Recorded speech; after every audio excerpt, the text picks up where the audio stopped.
So my project is called Pooled.io. The project I'm going to present you today. So about me. So my name is François-Julien Alcaraz. As you can guess, I'm French with my accent.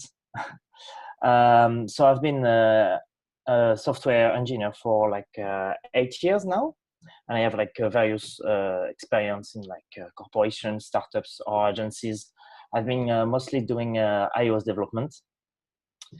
I really like new technologies, so I've been like an early digital adopter for like many things. Internet, got a computer at 6 years old. Started iOS development when it was iOS 2. Bought my first Bitcoin in 2013. So yeah, that's about me. About Pool.io. So what does it do? So the problem I'm trying to solve here is, as a solo investor, it's really hard to get access to ICOs. Today, most deals are negotiated with syndicates who manage their own pooled funds. Pool.io allows syndicate managers to easily create a pool, gather funds, and receive and distribute their tokens. How does it work? So the first step is a syndicate manager will create a pool. An investor can contribute to this pool. The third step will be the syndicate manager can close the pool and send the fund to an ICO. Then the ICO will do like the TGE, so the token generation event, and will send the token back to the pool. And the last step is the investor can claim and receive their tokens. So demo time. So just before like doing the demo, as the audience here is probably mostly about like blockchain and cryptocurrencies, you guys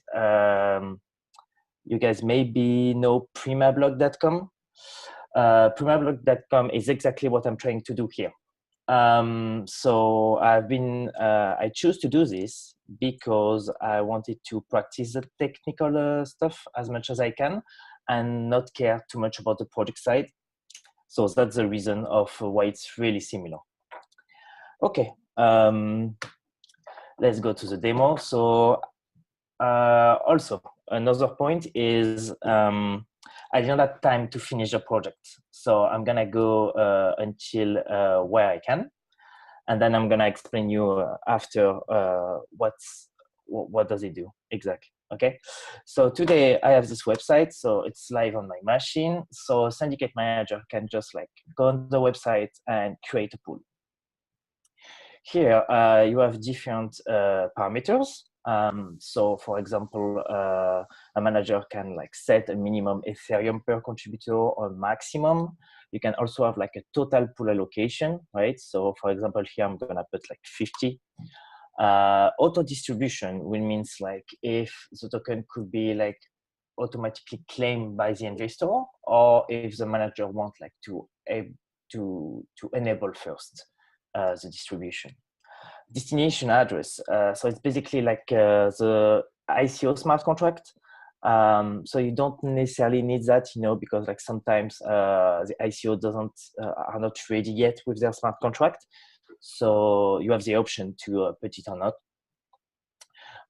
You have an end date for the pool. So basically the pool will close at this date. Pool percentage. So usually syndicate managers always have like fees, right, for their work, right? That's how that's their business model. So here they can just like set up their fees if they want, right? So 1, 2, 3%. So here I'm gonna click on create a pool. So just to explain what's happening here, I'm running MetaMask, right? So I'm having my account with my Ethereum here. So what it's gonna do is gonna like deploy a pool which is like its own smart contract, right? So every time like people come here, they will get their own smart contract. So I'm gonna do that right now. and it's asking me to send a transaction now. So I can like send it through MetaMask, or I can do it like manually using like some services like my Ether wallet or mycrypto.com.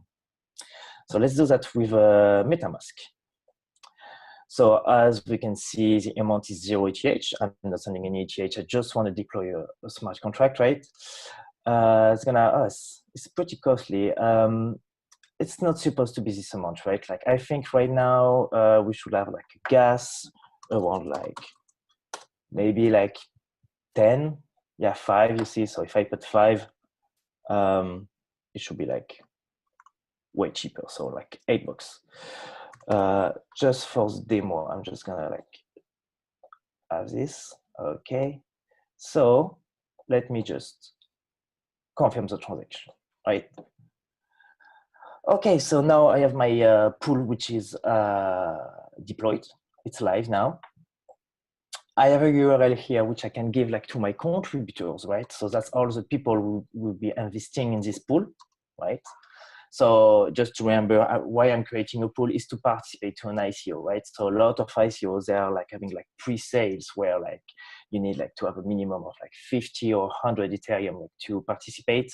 So that's why I'm creating a pool like that, like a lot of people that can pool their money together, right? So I can directly like go to dashboard, right? And I can see all my pool created. So yeah, there's like 2 pools here because I was playing with it just before. So I can access all my pools, right? And this is the interface I have here. So I can do like, so for sure, I can get like all the information I had before. I think I put max pool allocation 100. Let's see.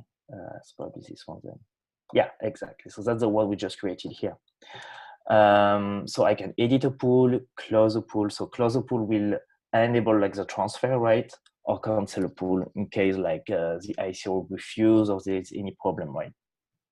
So that's the interface for the owner. Let's see. So I don't know if you remember the link we saw just before. Yeah, you remember this link? So that's the link like you share to your contributor. So if I go on this link, I have like a different interface where it's not the same actions, right? So let me change my account. I'm gonna switch accounts. Okay, yeah. So let's see, I'm gonna send money from this account, right? So let me just refresh the page. Okay, so my account, just refresh is fine. So now what I wanna do is, so here I can see my contribution is 0 ETH yet. So I didn't contribute. So I can try to contribute. Here I can just like say, I want to send like, for example, 10, no, let's say, like, let's put 3 Ethereum. So same thing than before, I can like send a manual transaction or send it using MetaMask. And I can like send it with MetaMask. And now that's the end of the demo. I'm really sorry. So I got until here. I got this problem just before like the demo. I have a lot of stuff behind it yet, but it's not ready. So basically, if you remember the use case here, we just did like 1 and 2. So investor can contribute to the pool, and then like the pool will get more and more money, right? And then the syndicator transfers the fund, and then the ICO will like send back the token in this pool, and then like investor can come back just like in this page and then like claim their tokens here. That's why it's like not available. Okay. So yeah, that's basically it. I can go like quickly over like the smart contract. So this is how like a smart contract look. I'm just gonna do that quickly because maybe you don't want to get bothered with like coding stuff, but it's really simple. Huh? So like a pool have its own state. Is it open? Is it closed? Is like the money has been transferred? Is it in claiming mode? Like people are claiming like their tokens. We have like all like the parameters we saw when we created like the pool.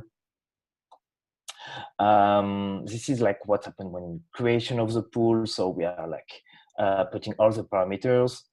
This is what happened when we update a pool in case like we want to change the date or like we want to change like the maximum allocation.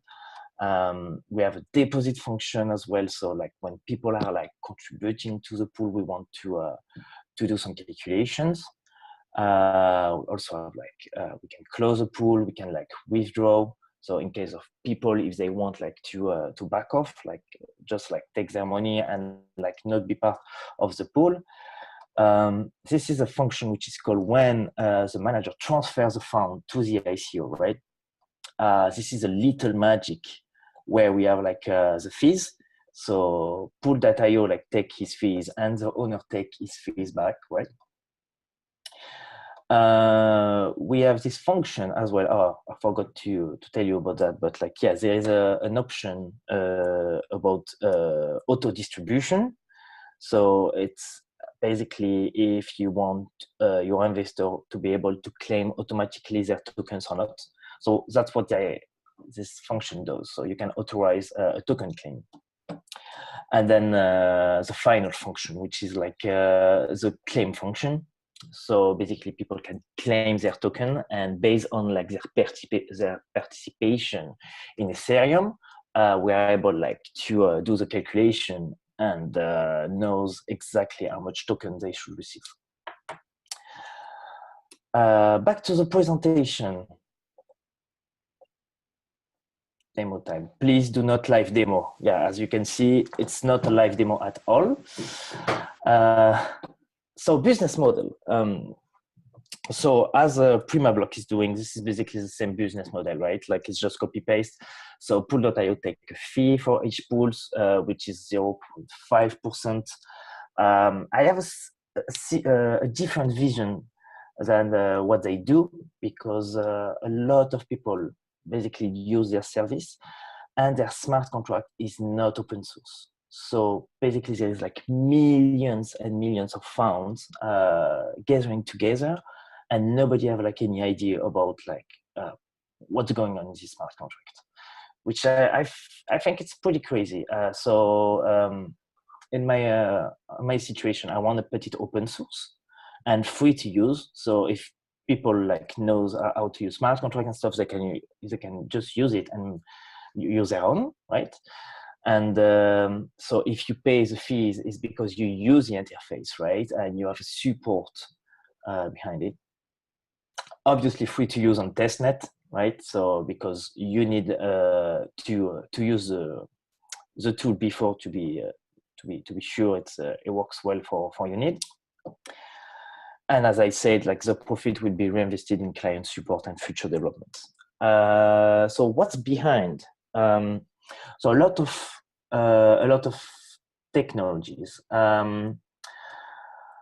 Just a quick thing. I've been doing this bootcamp since 3 weeks. I have like a little experience with web development. So for me, it was basically 80% web development and 20% smart contracts, mostly. So in backend, I learned from scratch Express.js, Web3.js, MongoDB. Frontend, I had to use like jQuery, Bootstrap, some HTML, CSS. Smart contract, use Solidity. All of this was new for me. So that's the stack. Roadmap. I initially planned to have the MVP working for this demo, which is not the case. I had some timing constraints. So I think it's really close. Most problems are on the front end, as you can see. It's mostly debug to make it work. So I think a few days. A beta will be 1 or 2 weeks. So by beta, I mean like it's mostly like security audit, like be really sure like everything is fine, and a first version like release to production in 1 month. Future developments. So obviously a nice design. So it's already it's ready. I have the designs. I just need to implement it. But yeah, I just need time for this. I have a plan to do pools, public pools, with a rating and review system for syndicate. So as I can say, I want to put the code open source for transparency and trust. And I also want to support other cryptocurrencies. So that's my main thing I want to do first, after I release maybe the MVP or the V1. It's to go other other technologies like EOS or Neo. That's it. Thank you for listening to me. I hope my accent wasn't a problem. And if you have any questions, please feel free. You can contact me at any time. You have my email, or just find me on LinkedIn. I think that's the best way to contact me. Thank you very much. Phenomenal presentation, Francois. Does anyone have any questions or feedback? Remember, you're muted. Yeah, quick question, Francois. Have you thought about maybe using a similar approach to build kind of like a mutual fund or an ETF, exchange traded fund of different tokens? I mean, I know that you're looking more as an ICO, and what would be, maybe if you thought about it, why did you decide to go more on the single ICO route? Just kind of from my understanding. Yeah, it's a good question, because as I said in the presentation, I don't want it to focus on the project at the beginning, but more and more I was doing this. I had to, and I got another idea, honestly, which I really want to do. It's most about airdrop and what's happening on EOS. So basically, they're not really doing ICOs. They're mostly doing airdrops directly. I think that's the name. I think it's called IDO. So it's initial. I can't remember the term, but basically, people are doing airdrop, and I wanted to have another project which will give teams, so ICO teams, DApps teams, an easy way to do airdrops, because today it's mostly a mess, because it's complicated. It's not easy to do. It's not easy to do snapshots. It's not easy also just to send tokens to everyone, and it's not easy also to know who got their tokens or not. So that's one of the future developments. I don't put it on the slide, by the way, because I don't think it's really related to what I did. It's kind of a different field, but yeah, I think PrimaBlock is doing a great job, honestly, except the open source thing.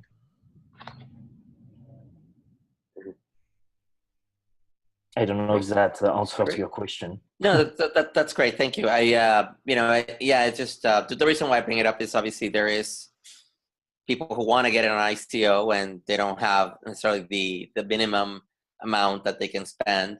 But then there's also the question of other investors that they want to invest in ICOs, but they are more interested in diversifying their portfolio. They just want to make sure that, they're not putting all their eggs in one basket. And so it's a different problem, but I could see some similarities between what you're doing. And then a question would be, down the line, would that give you more of an opportunity to have longer term customers versus something that's a one-off ICO? So it's just something to think about. It would be more complicated, so because then you really have to support multiple types of tokens at the same time. And probably put some rules into how people can withdraw their Ether and stuff like that. So just something to think, but worth exploring. Yeah, I totally agree. This is I understand what you say. This is kind of similar to what I wanted to do here, but this is obviously a huge direction, right? Because when I say pools will be public with a rating and review system, this is the first step. because after investors can like have their own wallet and diversify all their investment based on all the tokens they got with like all these pools. So yeah. So there is a lot of work which is being done by different companies in managing groups of investors that are participating in ICOs, and it goes both ways. It goes even to places like trying to qualify those investors. I mean, there are lots of regulations. If you in the U.S. investors, some require that it would be accredited investors. So there are questions, how can you monitor something like that when you have people trying to participate in ICOs and sometimes be anonymous? And so there are lots of questions, a lot of, I think, work being done here. So the question is, are you looking at the work that is being done, and do you see some strong differentiators between what you're proposing and what's available right now? So what I'm proposing and what's available right now.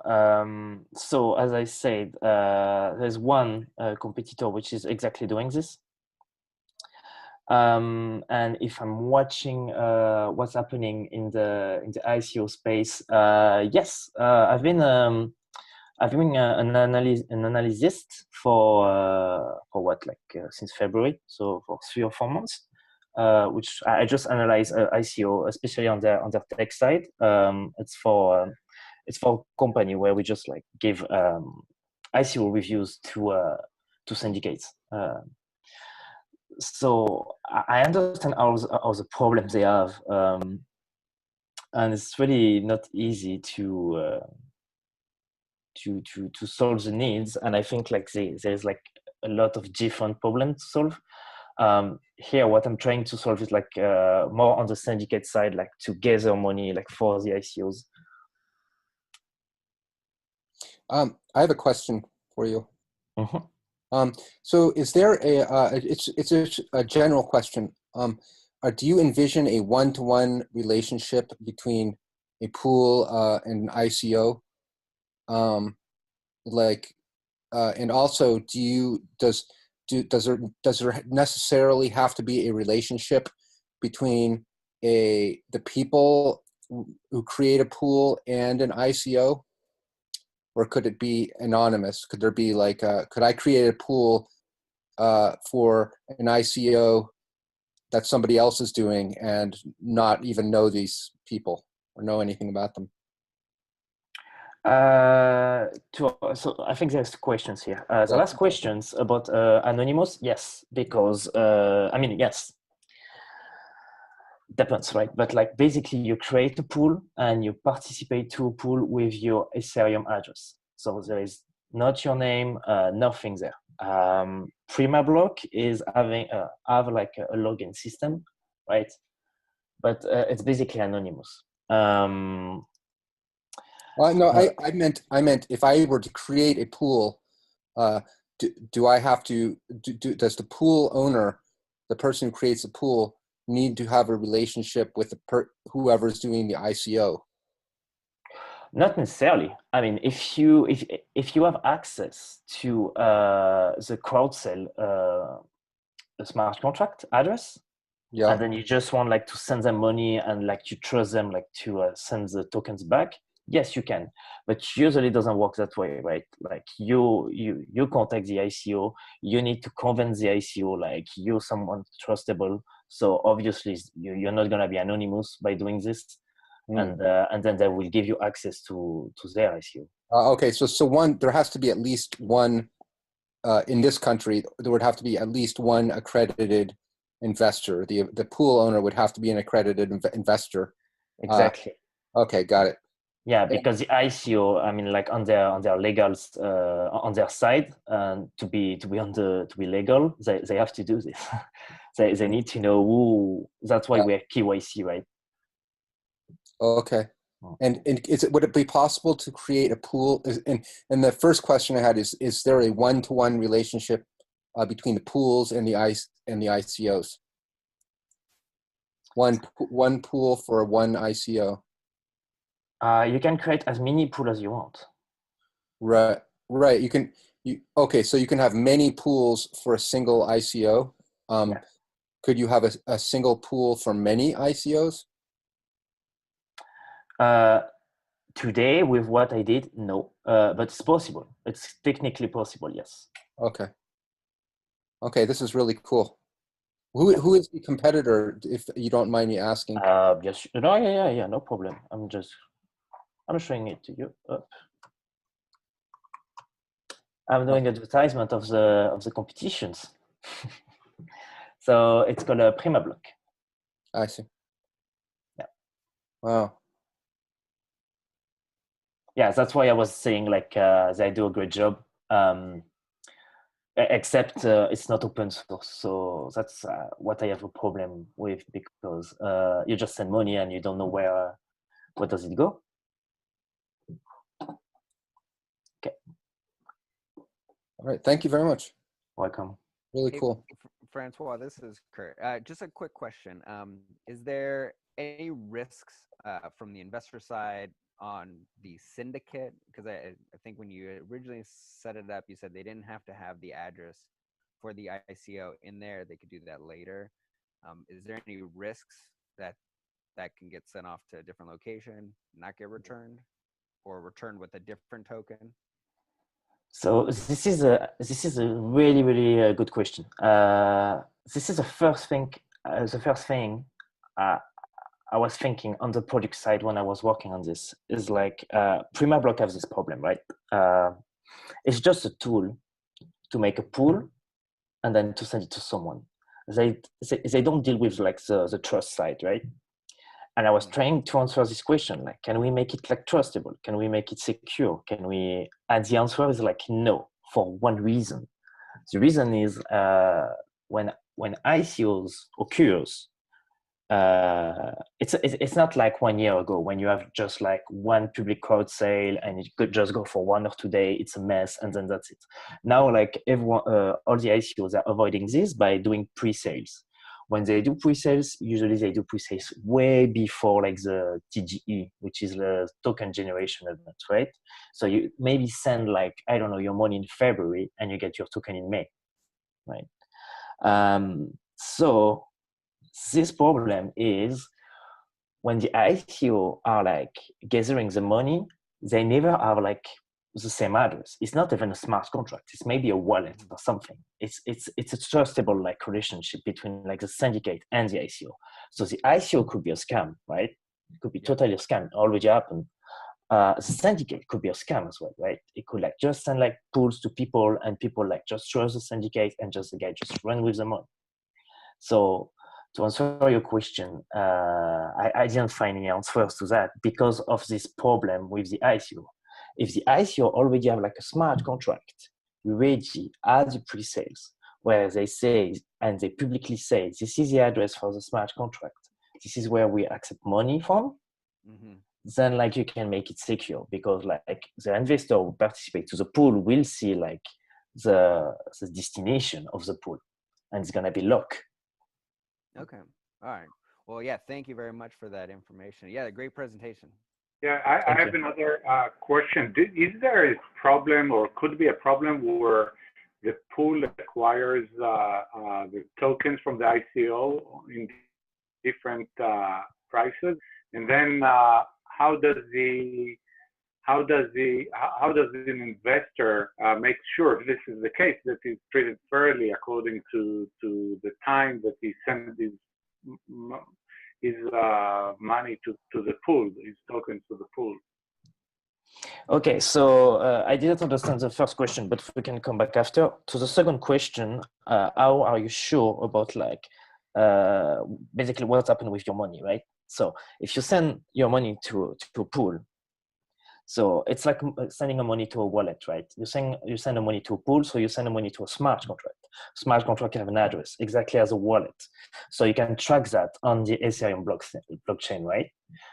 any transaction is like on a block, and then like you have a copy of a blockchain, and you know where your money goes, right?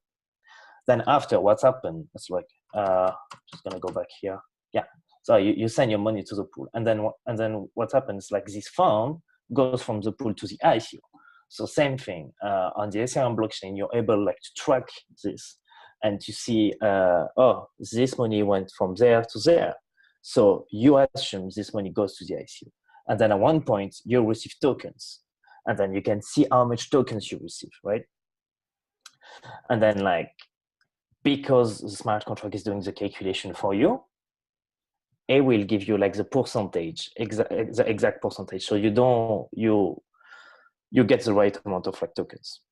The only problem is, because of what I said just before, if the address is not locked to another smart contract, which is the ICO smart contract, right? If the ICO is not ready, you never know if the syndicate manager is not like negotiating stuff with the ICO, right? They could say, oh, we send 500 Ethereum and we receive like 1,000 tokens. Maybe he just received 1,000 tokens on the pool and he got like 100 tokens in his pocket. You never know that. I mean, you can know that. You need to go deeper and deeper on the blockchain and do your own investigation. But we don't have any control in this. That's for the second question. What was the first question? No, I think that was what you were talking is in line with what I'm asked. That is it kind of like you could be 100% sure that the funds or the tokens that the pool receives are distributed and correctly, and there are no ways for some people to get worse. That there isn't a case where if I were to go and buy the tokens directly from the company from the ICO, then I would get more than what I would be getting if I were to send my funds to the pool. Mm. Yeah, so it's basically what I said. You can't have like control of like what's doing the syndicate manager with the ICO, except if the ICO already have like a smart contract, right? If they don't, you don't know what they negotiate from. So it's a trust relationship. So there needs to be a trust between the investor and the pool manager. If the ICO doesn't have their smart contract ready, yes, which is like most of the case today. Huh? Because again, when you do pre-sales, usually it's like 2, 3, 4 months before the token generation event. And the token generation event means like they use their smart contract, and the smart contract is not ready before, because they probably didn't even like start developing it, or it's in development, or they don't even have the fund yet. Maybe like they start the pre-sales, they got some money, they use this money like to develop the smart contract for the token generation. Could happen. Yeah, the other thing that you need to, I think it's a very cool project. It could get a little bit complicated when you think about a situation where if something goes wrong, you approach the ICO and now you've got dependency, and they say, okay, the ICO is closed, you don't get the funds, or there is some kind of a problem in the process. You always need to be able to return the funds and reverse to a previous step, and that sometimes that's not very simple and obvious. Yeah, you're totally right. It needs to have like a lot of options to withdraw your money or to refund people. Yes, this is money related, so you want to have your money back if there is any problem. And there is also another thing which is really important. It's everything about security audit, right? So all the code needs like to be audited by a company, and needs to be run in a lot of like security audit tools, because you don't want to have any vulnerabilities in the pool, because otherwise you could be hacked.